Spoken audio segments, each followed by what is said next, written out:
Everyone, কি অবস্থা সবার? আমি আলহামদুলিল্লাহ অনেক ভালো আছি। আপনারা কেমন আছেন? আজকের এই ভিডিওতে মূলত আমি একটা কফির রিভিউ শেয়ার করব আপনাদের সাথে। আমার মতো যারা কফি লাভার আছে তাদের এই কফিটা একদম বেস্ট লাগবে। কফিটা একদমই কফি ছিল, প্রসেস করে দেন মেক করতে হবে। সো আমি কফিটা দেখিয়ে দিচ্ছিলাম অ্যান্ড নেক্সটে আমি আমার চুল বেঁধে একদম রেডি হয়ে গেছিলাম কফিটা মেক করার জন্য। দেন এই কফিটার স্মেল নিয়ে দেখলাম একদমই বাজে একটা কফি। দেন একটা মিক্সির জারে আমি কফিটা ব্লেন্ড করে নিতেছিলাম।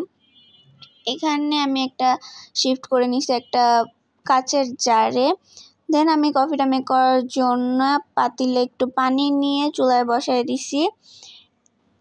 বসায় দিয়ে আমি 2টা কাপ রেডি করতেছিলাম আমার জন্য আর আম্মুর জন্য, যেহেতু আমি আর আম্মু দুজনেই কফি লাভার। সো আমি নর্মালি একটা কফি মেক করতেছিলাম দুধ, চিনি, কফি দিয়ে, মানে নর্মালি একটা কফি রেডি করতেছিলাম একদম নিজেদের টেস্ট অনুযায়ী। চিনিটা একদমই টেস্ট অনুযায়ী, কে বেশি মিষ্টি পছন্দ করে একদম তার টেস্ট অনুযায়ী। দেন কফির পানিটা গরম হয়ে গেছে, আমি তারপর কফিতে দিয়ে দিতেছিলাম। ওইখানে একটু পাকনামি করছিলাম, আগেই কফি দুধের মধ্যে একটু পানি দিয়ে দিছি। দেন কফিটা মিক্স করতেছিলাম আর ভাবতেছিলাম কফিটা কেমন খেতে হবে, কেমন যে লাগবে আল্লাহই জানে।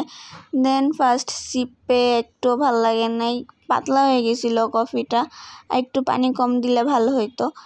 দেন ভালোই লাগছে আমার কাছে, মোটামুটি বেস্ট লাগছে। আজকের ভিডিও এই পর্যন্তই, বাই বাই।